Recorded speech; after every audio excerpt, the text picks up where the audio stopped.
What is up, guys, and welcome to Season 2 of The Photo Finish, Scot Radio's home for motorsports in general and NASCAR in particular. I'm your host, Ben Schneider, joined tonight not by Matt Cole. He had other commitments tonight, but he's hopefully going to be with us here on our new time slot, Monday nights at 9 Eastern, 8 Central. But instead, for the third time this year, we have Chase Draus from The End. Hey, welcome.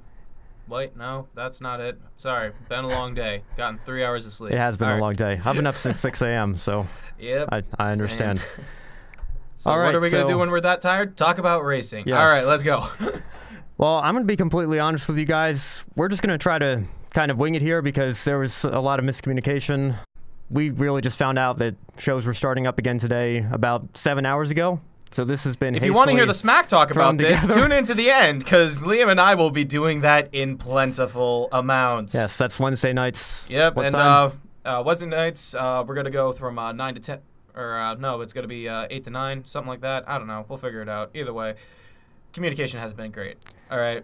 Yeah.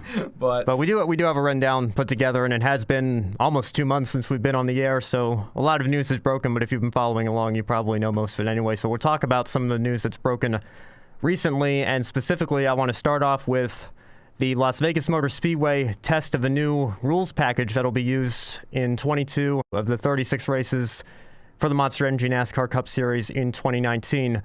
Now, this is a package that has caused a lot of polarization in the NASCAR community from fans, drivers, and teams, and everybody, people in the media. And the thing with this package is they're using restrictor plates at mile-and-a-half tracks, which is something that's never been done before. And the idea is to create closer, more exciting, more entertaining racing to watch. But the problem is, by doing that, they're being forced to slow these Gen 6 cars down, and what we're seeing now, what we saw during the test, is that the Xfinity Series cars, the lower-level series, are actually faster right now than the Cup Series cars, and the Cup Series cars are pretty much able to run wide open on a mile-and-a-half, which has pretty much never been the case. So, Chase, I want to ask you, what does it say that the top-level series cars are actually slower than a series that's meant to develop drivers for that top series? I think that it's showing that NASCAR needs to let go of a lot of its pride, because ultimately the thing I'm taking sports social right now, and the thing I've really kind of picked up is that ultimately, as much as we love sports, sports is a business, and if you treat your workers like crap, you're going to get a lot of pushback. And if you get, who's to say that most of these racers with these changes aren't going to go somewhere else? Think about it. Like, honestly, any of these racers could go to any other series, in the world. So ultimately, you got to listen to the racers here, because ultimately they're the ones in the cars who have, doing how many races a year. A lot of these guys have been doing it for, numerous amount of years, some guys have been doing it for 30, 40 years, Jimmy Johnson has been, driving, NASCAR since he was 22, 23. Yep. You got to trust, the people who are, boots on the ground every day. Their input is just as valuable as the rich exec who is telling you, yeah, I don't think this is a great idea. Or, yeah, no, that's a brilliant idea. Well, speaking of input, there actually has been some reaction from the drivers, and Kyle Busch was the one who got the most notable press from his comments, and so I want to play the clip here of what he had to say after the Las Vegas test, so here it is. Well, we've taken the driver skill away from the drivers in this package. Anybody can go out there and run around there and go wide open. You could probably do it. So what does that say? If anybody could go out there and run wide open, and Kyle Busch is telling the people in the media, yeah, you could probably do it. I know it's the top level of motorsport in America, but you could go ahead and do it. What does that say? It says that they need to get their act together. As I said, the previous comment still stands, because Kyle Busch, Kyle Busch is a NASCAR champion. He's won right now. He's nearly probably 200 races across the top 3 series. Arguably, right now, he's the face of the company. He's the face that runs the place. Ultimately, if your top driver is saying there needs to be a change and this change is not the right one, you got to take that into consideration, because ultimately, he could probably afford to take some of the slack. He could afford to take some of those fines.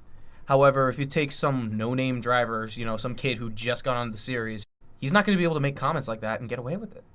So, I mean, props to him for being, gutsy enough to actually, take that bullet for the drivers. But at the same time, if the top guy is saying it, then most likely something's wrong. So, yeah. Well, NASCAR's Vice President for Innovation and Racing Development, John Prost, actually came out and reacted to Kyle Busch's comments, and he said, quote, these drivers, some are going to love it, some are going to hate it, no matter what we race. I was just encouraging fans who are on the fence to give it a try. I think they're going to be pleasantly surprised at what they see on the racetrack. For the drivers we know who don't like it, they are very good at what they do, and they get paid a really good chunk of money to do things that take a lot of talent. If they want to spout off about this racing not needing a whole lot of talent, then eventually that will hook them in the pocketbook too. They should be careful. Or maybe you should just listen. Oh my god! Like, the comment still stands. You gotta. Oh my word! At this point, NASCAR's begging to be shut down. Like, I hate it, because honestly, I grew up watching NASCAR races with my dad. That was one of the biggest bonding experiences I had, and one of my favorite moments ever was watching Kyle Busch and I think it was his brother, or Kurt Busch, Kurt and Kyle. They were going at it for the first race. I forget how long ago it was, and just the commentary cut out, and it was literally just those two going at it. Just the pure energy was palpable. Like, honestly, like, that was one of the most fantastic NASCAR moments of all time for me. And for me, it put Kyle Busch at a different level. Like, that was like the moment where he's like, all right, he's one of the elite drivers you got. So if we're keeping him in that elite category, with names like Jimmy Johnson, Joey Logano, I think he's definitely pushing that, elite high-tier driver range, and honestly, Well, of course, Busch has been around longer than Logano, so I mean, I get what you're saying, yeah. If one of your elite drivers is saying it's getting to the point where it's not even a challenge and it's, going to damage the product, you got to take notice. And, it's like, oh, well, some of them are going to hate it. Some of them are going to like it. Honestly, it's a change we feel like we need to make. Literally, I hate to bring video games up to Battlefield 5 did the exact same thing. Oh, if you don't like it, don't buy it. Guess what? Their sales plummeted. Like, they were expected to make, or sell roughly around 1 million copies the first week. They sold half that, if even.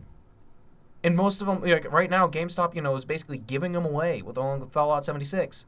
What's that say? Yeah. Well, and the don't watch argument is something that I'll admit I fell into when I was younger, but now that I'm older and understand how logic and reasoning works, it's really just one of the lamest arguments you can put forward. It just and that's why if you're saying, hey, if you don't like it, don't watch it, the fans that don't like it aren't going to watch it. Yeah. And guess what? Those are going to be the ones who are giving you money. And you wonder why the ratings are at 15-year lows and 20-year lows.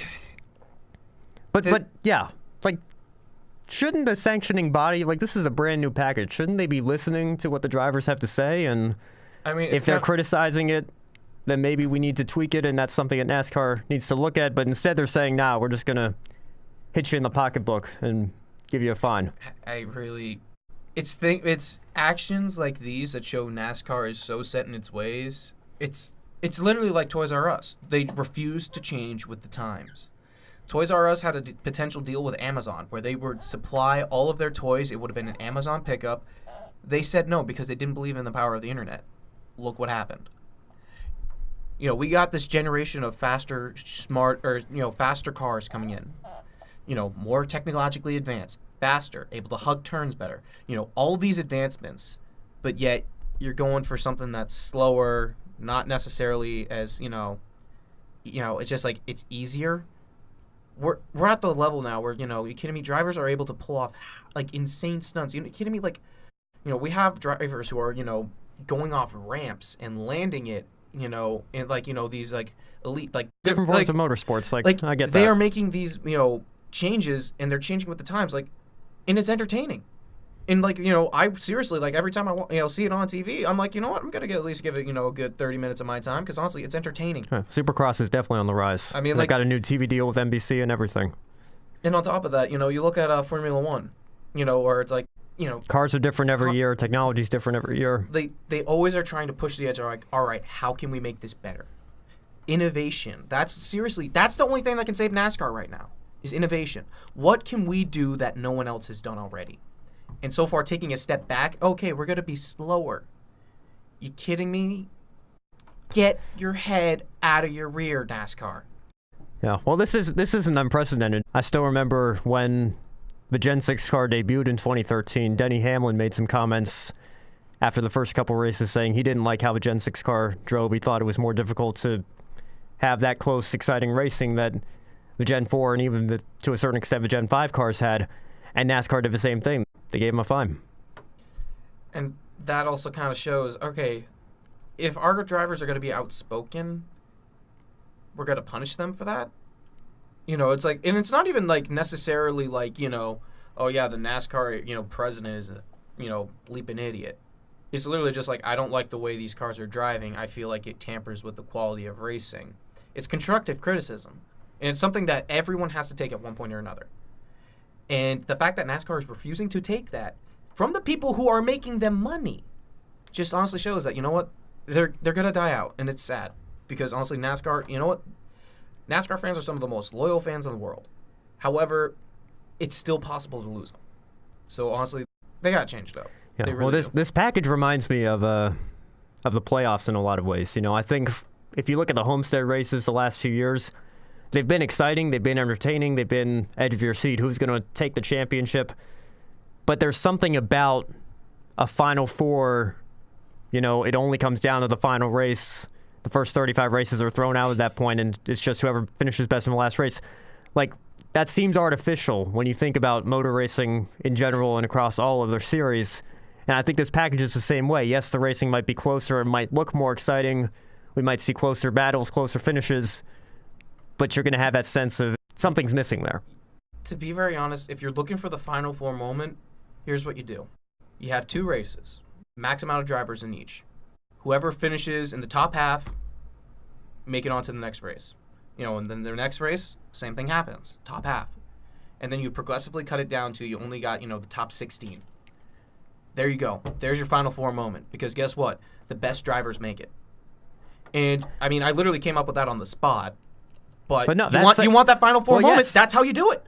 It's not, you know, like... people talk about, you know, the 2007 Patriots, you know, going undefeated and then they lose in the Super Bowl while a driver can win the first 35 races. But I missed the part in 2007 when the Patriots and Giants were playing the Super Bowl and the other 30 NFL teams were out there running practice drills. Like, it's apples and oranges. You've got 36 other drivers on the track while these 4 drivers are fighting for a championship, because that's how racing works. It's not just 4 cars, it's 40 cars every race. Yeah. They got to change up the playoff system because the Chase Series... You abolish the playoff system, but... Okay, the Chase Series worked. Like, you know, like when it first happened, like I thought it was okay when I was, you know, a little kid. Obviously now that might change. I haven't really put a whole lot of thought into it because honestly I want to leave the childhood alone. Well, it's already ruined. Well, I mean, frankly, I'll take the Chase. I'll take the 2004 to 2013 Chase over what we have today. But I'll take... You know what? Formula One actually was going to do this. They had a medal system that they were going to invoke in 2009, where Bernie Ecclestone, the chief of Formula One, was upset in 2008 that Felipe Massa won more races than Lewis Hamilton, but Massa won the final race in Brazil. Hamilton only finished 5th in the final race, but Hamilton still won the championship. I think Bernie thought that because Massa had won more races, he deserved to be the champion. So what he decided to do, and this was actually going to be implemented and was quickly shot down, thankfully, but it was this medal system. We're scrapping the point system entirely, and by the end of the season, we're just going to track whoever has the most first-place finishes, and they're going to be the champion. And as much as I don't like that, quite frankly, I'll take that over this Final Four where a driver can BS his way to the championship and then get lucky at Homestead after the other 3 championship contenders crash out. Yep. And come across the line in 25th, 3 laps down, and win the title. Which, again, would take a perfect storm of events for it to take place, but it's theoretically possible. I remember the one race that I actually was watching with my dad this past year, and literally, I'm just like, oh, yeah, no, like, literally. That Xfinity race, right? Yep, the Xfinity race, literally, where we're just like, oh, yeah, no, these top 3 guys are in first place. You know, like, the top 3 spots is going to be really intense. 7 out of the top 10 people wrecked and completely blew apart everything. And it's just like, okay, so some idiot decided to crash, took out those cars, and yet they have to be punished because of something that they had no control over. That is foolishness to me. I love when drivers say when they win these races at Martinsville, Texas, and Phoenix. They're like, yeah, we're going to Homestead. And I think to myself, the starting parks are also going to Homestead. The guys running 20th are also going to Homestead. You're just going to Homestead with a chance to win a championship. You were going to go to Homestead anyway, regardless of whether or not you... So it's just the irony's too good there. But again, foolishness. Absolutely. Is the downfall of the rednecks at NASCAR. Get your head out of your rear, NASCAR. I know he's only running a small YouTube channel and it's at college radio, but I'm telling you. Well, I'm far from the only one. Yes. Yeah. But yeah. So going back to the package real quick, because there's a lot of drafting involved here, and we've seen drafting at this test, and obviously we won't get a real feel of how this package works until we actually see a real race and real competition. But this, to me, could have a big effect on group qualifying because, of course, if you followed NASCAR back in the day, you know that every car would go out, run 1 or 2 laps, and whoever had the best time would get the best starting position. Now they've gone to a format for qualifying, which they've had for about 5 years now, which is kind of like how Formula One does it. They have everybody go out, then they take the top 24 cars, go to round 2, and then the top 12 fight for the pole in round 3. And so it's this elimination style where you can run as many laps as you can, and your best lap time from the round stands, and that's what you go off of. But all the cars are out on the track at the same time. And now if you have the ability to draft, and that gives you a straight line speed advantage and everything, cars are going to go out together, and that's going to affect the starting grids. It's going to add something where it's going to make it a lot more challenging to figure it out. And honestly, it could become a lot more about teams. I miss single car qualifying because as somebody who's a fan of the underdogs, somebody who knows every name that's out on the grid, some of those teams that are running 30th every week on a shoestring budget, doing the best they can, when you watch qualifying on TV, every car gets some TV time because of a single car qualifying. Yeah. And so that's how I found Joey Logano. Yeah, that's your opportunity for your sponsors, your young drivers, your lesser funded drivers to get their TV time. Make money. Yeah, absolutely. And now that you've taken that away, we have group qualifying now. It's still just really the big drivers that are getting focused on. And so that one moment that those small teams had is gone now.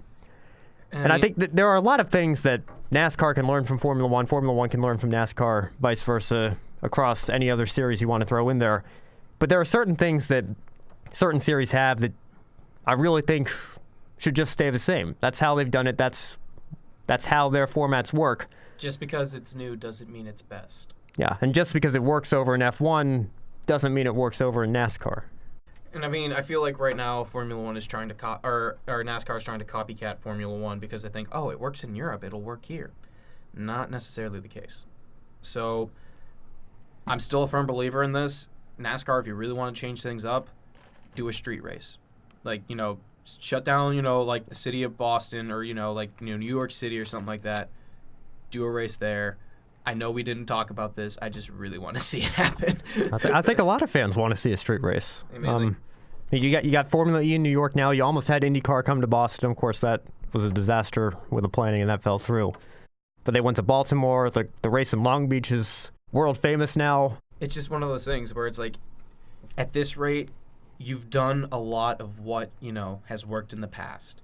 However, you're getting a new generation of racing fans. They don't exactly know the real qualification of everything. They don't know the whole technical prowess because, honestly, this generation has a short attention span. However, if you introduce something new, a new concept that they have never seen before with a lot of names that they will probably know, it's going to change a lot. And honestly, you want to get coverage on ESPN, do something they haven't seen before. You got to do a street race. You got to use the new cars. You got to something. Because ultimately, if you keep, just like, oh, it's going to be more strategic racing. Yeah, honestly, people love playing chess. However, not a lot of people like watching people play chess. So, as much as I hate to say it, if NASCAR keeps on, well, actually, I've said it multiple times already, so I'm not really that, sad to say it. But NASCAR keeps on the track they're going, they're not going to be able to, do a whole lot. Yeah, and Kyle Busch's comments actually went on, and he literally mentioned a chess match. That's what this racing is going to become. And I mean, chess is fun to play. Nothing wrong with that. And honestly, there are some people who genuinely like to watch a good game of chess. However, that's not what the public needs, and that's not what your business needs. And I mean, I hate to be really focusing on the sake of the business, because ultimately NASCAR, they've done a great job connecting with fans. You know, like in terms of like, you know, like the drivers going out, interacting with fans and stuff. Like, you know, I volunteered at the racetrack in New Hampshire. I ran into a whole bunch of guys on, you know, the pit crew who were willing to talk with me, you know, were willing to take pictures, all of that. And, you know, things like that, you got the people aspect down. You got the personalities. Now you got to, you know, NASCAR, you know, the execs got to do their part in getting their act together to make the best product possible. All right, so let's move on now. This was actually just announced today, breaking news, and I think a lot of fans are very happy about it. It's something that they've been asking for a long time.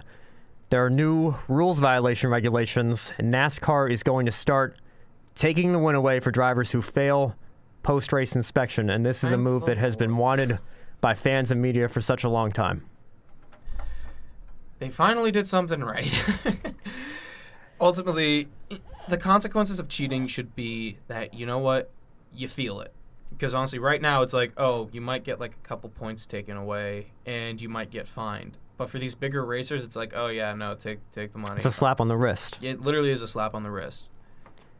You know, like with WWE, you know, they have the 3 strikes policy with the drug policy.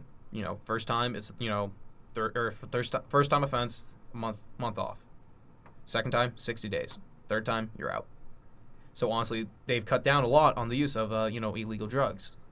And you know, they've been superstar, you know, wrestlers or superstars, however you want to call it, who, you know, ultimately been kicked out because of it.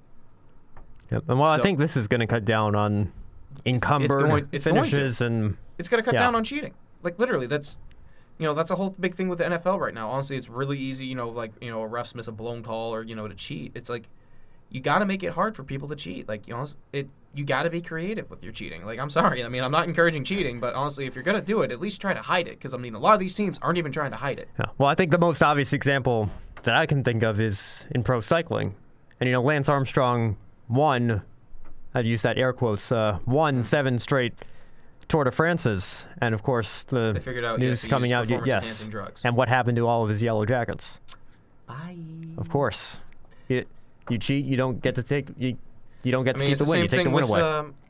Like, do you remember that it went around on Facebook for a while where like it was the Special Olympics. They had the Spanish basketball team, and they actually figured out that only 3 or 4 of them actually were special needs on the team. So literally, it was a bunch of average guys going up against a bunch of special. And literally, they got the medal taken away, and they got banned from the sport completely. They got blacklisted. Yeah. I remember that. That was the Paralympics, and I think it was France or something. I don't know, but I thought it was Spain. But I know the Spanish team did it. Yeah, but I think it was the Paralympics were in France. Anyway, that's besides the point. Yeah, there has to be consequences for cheating. You just can't, you know, the slap on the wrist. You know what? First strike, slap on the wrist. You know, and honestly, that's what it's going to be. You lose the win, and you get a fine. Second time, honestly, I think they should take away, you know, potentially suspend him for multiple races. And then, you know, honestly, third strike, guess what? You lose your season. Because ultimately, if you're going to continue to cheat and ruin the quality of racers, not only for the other racers, but for the fans, because you want to make it faster and you want to, you know, get more money in a championship, you got to pay the consequences. Yeah. So, yeah, I agree. So here's how this is pretty much going to work. In the past, we've seen it take until Wednesday until we find out that these victories were encumbered or an L1 penalty or here's the fine and everything. The days of that sounds like are pretty much going to be over. NASCAR is going to take the top 2 finishers and 1 random car, which honestly in most cases will probably be the 3rd place finishing car. Or at least someone in the top 10. Yeah. And they will be inspected at the track, and we should know within 90 minutes or so if the victory and everything stands. Honestly, as soon as the car gets to the garage, inspect it. And that's how it needs to be. Right. And if the winning car fails, 2nd place inherits the points, the money, and the win. And if that guy fails, then it goes for next, and so on and so forth until you find a legal car. Watch literally there's just be like some guy who like wrecked and got like, you know, 30th place just all of a sudden gets all the Well, Texas this year, all 3 cars that they took, I mean, Harvick obviously got the most attention because he won the race, but all 3 cars that they took back to R&D failed. It kills me.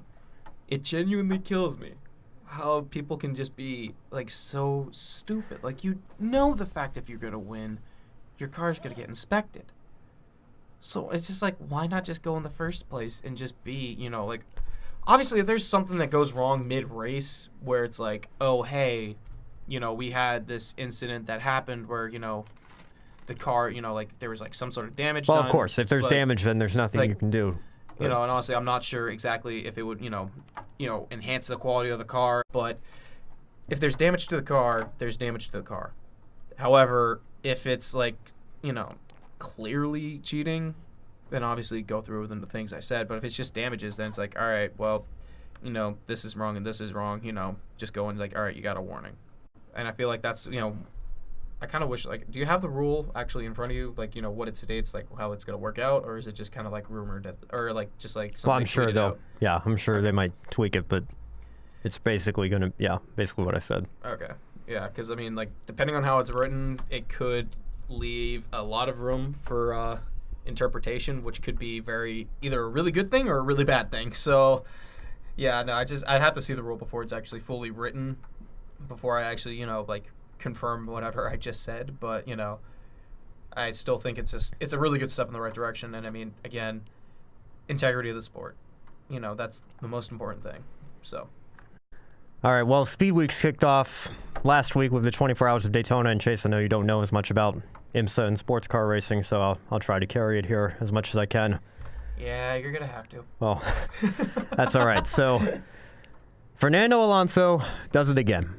He wins a torrential Rolex 24 Hours of Daytona with Wayne Taylor Racing and his teammates Jordan Taylor, Kamui Kobayashi, honestly, that and last Ringer lap Van was der Zand. rigged, man. I'm not sure what it was clearly rigged. That last lap. English. I can't do it. Okay, I killed the joke. Continue. No, you're fine. But Alonso drove one of the most brilliant races I've ever seen in sports car racing for a driver who is still being introduced to it. I think this was only his 7th sports car race. He did Daytona last year. He has 5 WEC races under his belt. But he is now a 24 Hours of Le Mans winner and 24 Hours of Daytona winner. Done them both in a 12-month period. Like Le Mans, he had a brilliant overnight stint. Was in the car as the clock was winding down. Rain was getting even more torrential. And Felipe Nasser goes wide. Alonso inherits the lead.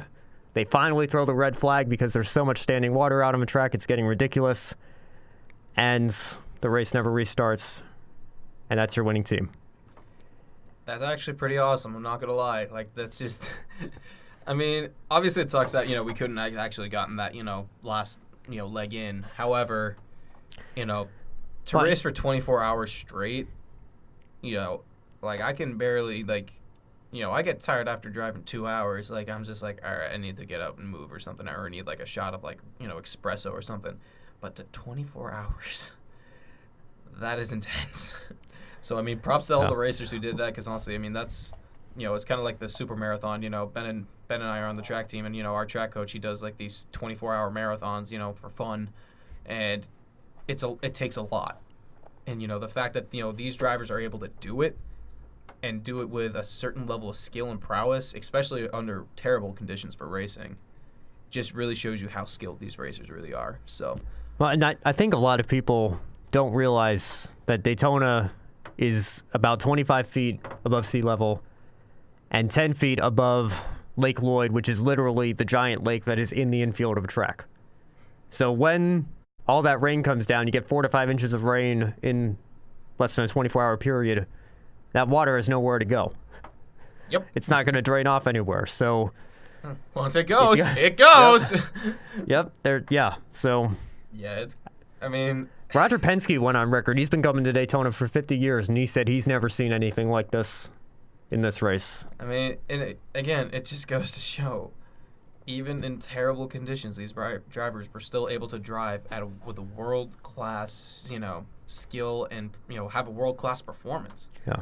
Well, and to give you an idea of just how bad it was, pretty much as the race was winding down, at least one car per lap was either going wide or doing a half spin, running into the wall.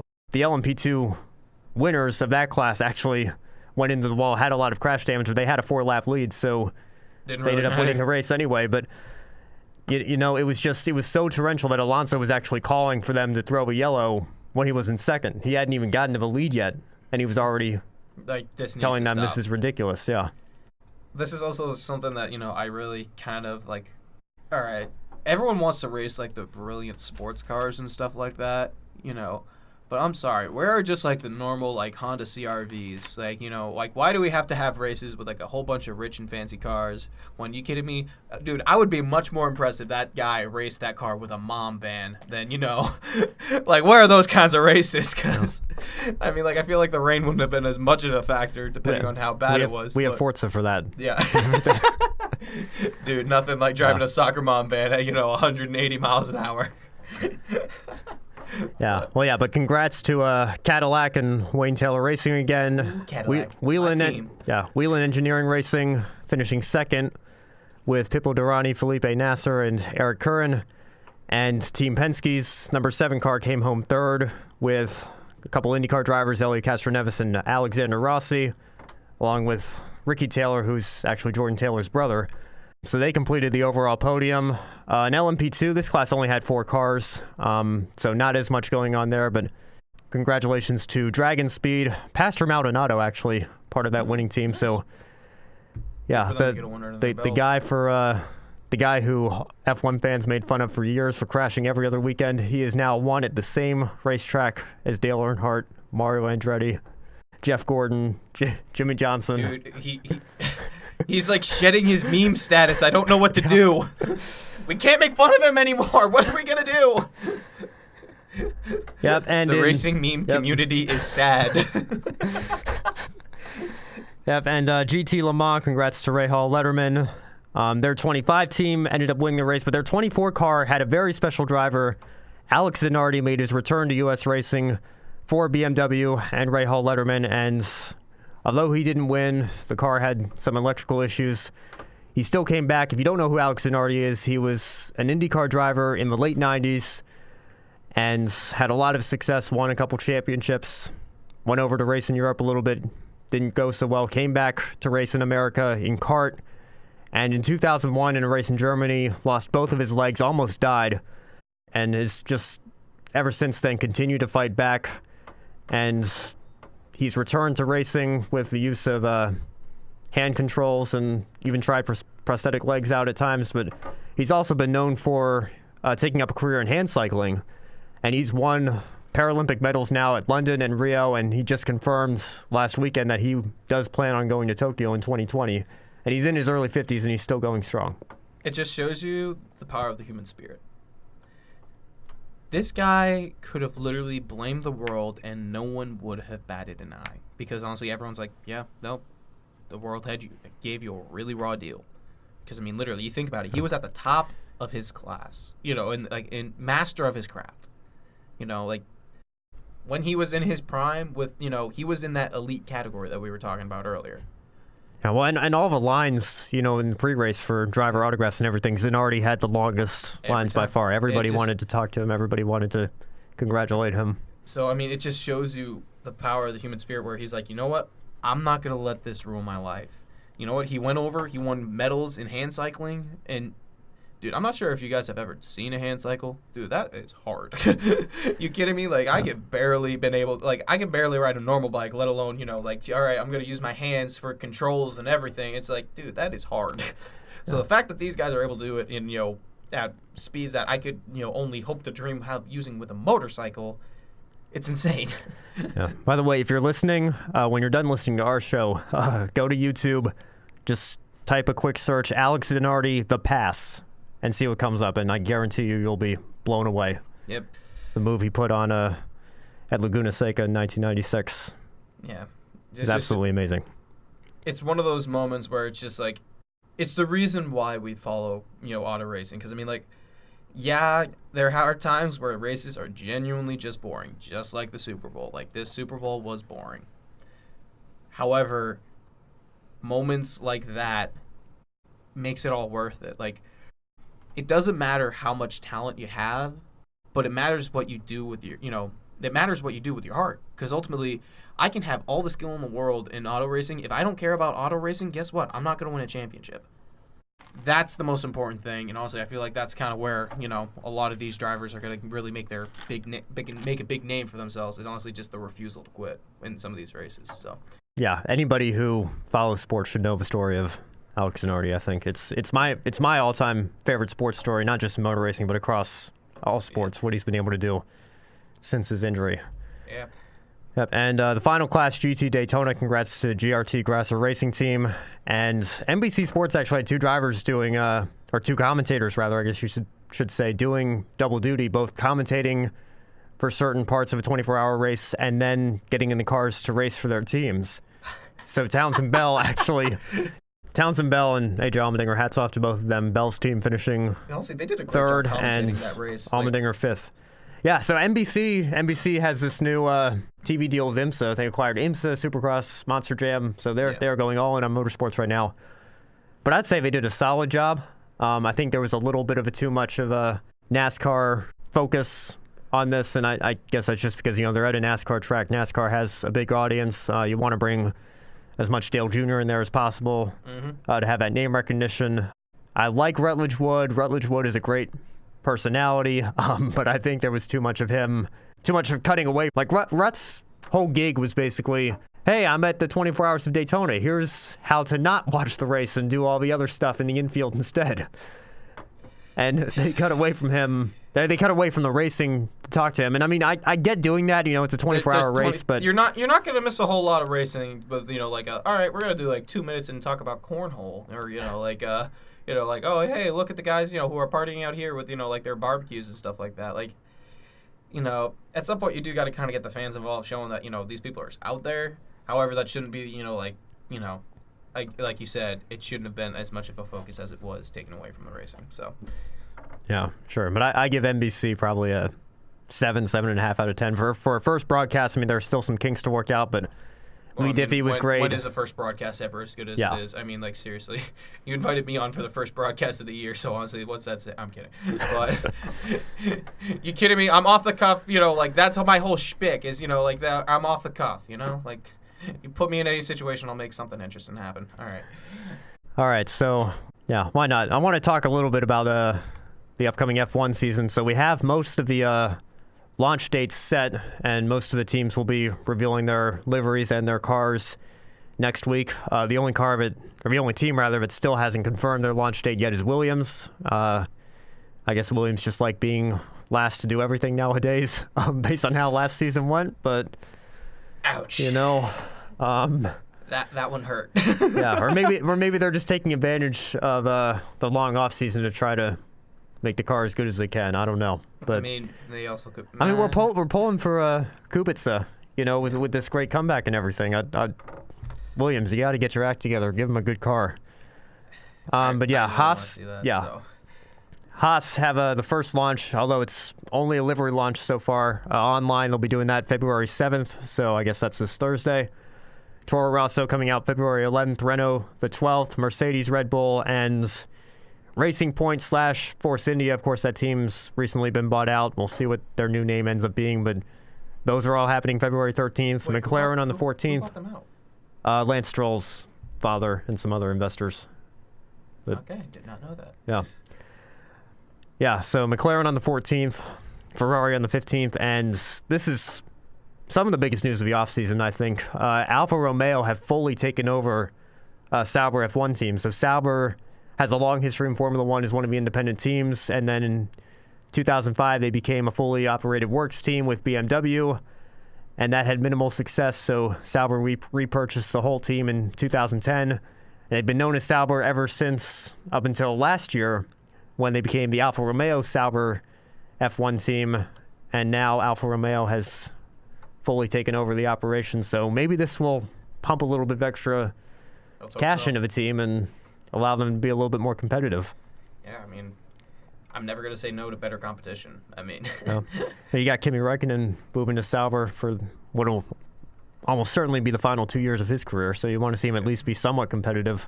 He won't be as competitive as he was with Ferrari, I'm sure, but I mean, ideal situation, he goes out, if he wins the championship this year, you know what, go out on top. That's the thing. I think that's I think it's very wishful thinking. It is very wishful thinking, but you know me. I'm always the hopeful one. Yeah. But yeah, I do think though that the gap between Mercedes, Ferrari, and Red Bull is going to close a little bit. I don't know that's that. good because good high quality racing is always got to draw in. It's always got to get attention. Yeah. Well, there was one race last year where the podium featured somebody from outside of those three teams. That was Baku when Sergio Perez got a third place finish.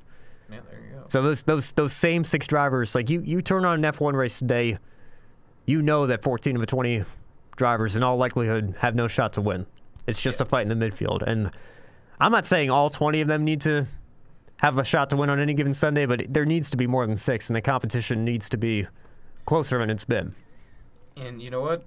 That's kind of what they're hoping to do. I mean, you know what? You sign a big driver who's, proven that he can win, and, get it to, someone who's not in, you said Ferrari, Red Bull, and Mercedes. It's going to make things a lot more interesting. And, again, as I said before, I'm never going to say no to better competition. So, I mean, I don't even care if it's Mercedes, Ferrari, they still win, but honestly, make it close. Like, make them work for it. It's not just the give me out, where it's like that one team who wins every year, where it's just like, oh, here, take this. I mean, you're going to win anyway, but Wouldn't it be ironic if McLaren actually put together a competitive car this year? Of course, right as Alonso is leaving the sport. That would be kind of humorous. I mean, it would totally be Alonso's luck too. And we get that one race in where it just completely blows up everything, where it's just he wins the race, one of the bigger races of the year, and that kind of just changes momentum for everyone, whereas oh hey, the top 6 racers who normally win everything didn't actually place as well as we thought they would. And then all these other racers actually place a lot better, and it just mixes everything up to the point where, honestly, no one knows who's actually going to, win that race that, when it comes. That's kind of that's the big hope with, auto racing is you know what? To the point where everyone is so, everyone's got that drive to win, and everyone's, close enough in skill, and, everyone's got a decent enough car to actually pull it off. That's every racing fan's dream, basically, where it's just who is actually going to be able to outsmart them, and who's going to be able to pull it off. So, all right. Well, we've got 5 minutes. Do you want to bring anything up, Chase? You're the guest. I'll let you. Way too early predictions for NASCAR. Who do you for the Monster Cup? Honestly, who do you got? I'm gonna go with Kyle Busch. Why not? I know it's kind of a safe bet, but Ford, I think, really surprised a lot of people with how strong they were last year. I'm sure Toyota's going to come back very, very strong. Yep. And hopefully Chevy get, this new car figured out. They've had a year under their belts with the ZL1. Although Ford have the new Mustang that they got to figure out now, so they might get off to a slow start to the year like we saw Chevy last year. But yeah, I think the safe bet is Kyle Busch. I think he's hungry. He's made the Final Four each of the last 4 years, but he's still looking for that first championship since 2015. So I think he's going to be tough to beat. I think Joey Logano's going to repeat. I mean, I think I remember you saying that last time you were on. I'm a firm believer that I still think he's going to repeat. I mean, and again, normally I'm kind of, hesitant with these way too early predictions. However, last year, at Scot Radio, I was on a show with Liam Carroll, who, he was on Bias Sports Talk, and not only did I call that Virginia wouldn't win the championship, I also said that a 16 seed would be the 1 seed for March Madness.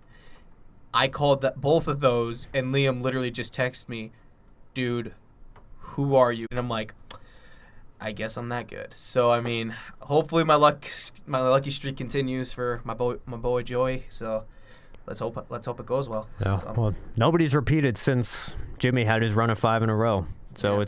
It's a tall order to ask. Tall order, but I think it can be done. So, all right.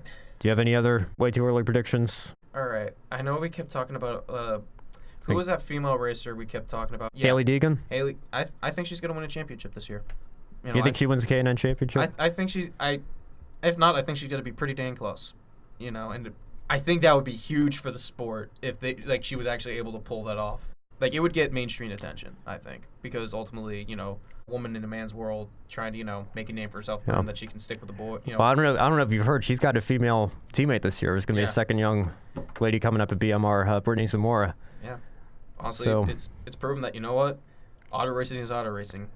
Doesn't matter, who you are. It just matters if you can race fast. So. Yeah, I guess I'll give my K&N title prediction then. I'll go with Derek Kraus, just because I think he kind of had a winner bust mentality last year. But he's driving for BMR, and that's the car Todd Gilliland took to a couple championships. So. All right. I think that's it. Yeah. So that's going to be it for this week's edition of the Photo Finish. And next week, we'll recap the ARCA season opener, which is going on this Saturday night at Daytona. And also a lot of Speed Week stuff. We got the Clash. We've got Daytona 500 qualifying. So I'm sure it'll be a very NASCAR-heavy show next Something week. You don't want to miss. All right. So for Chase Draus, I'm Ben Schneider, and we will see you next week here on the Photo Finish. Peace.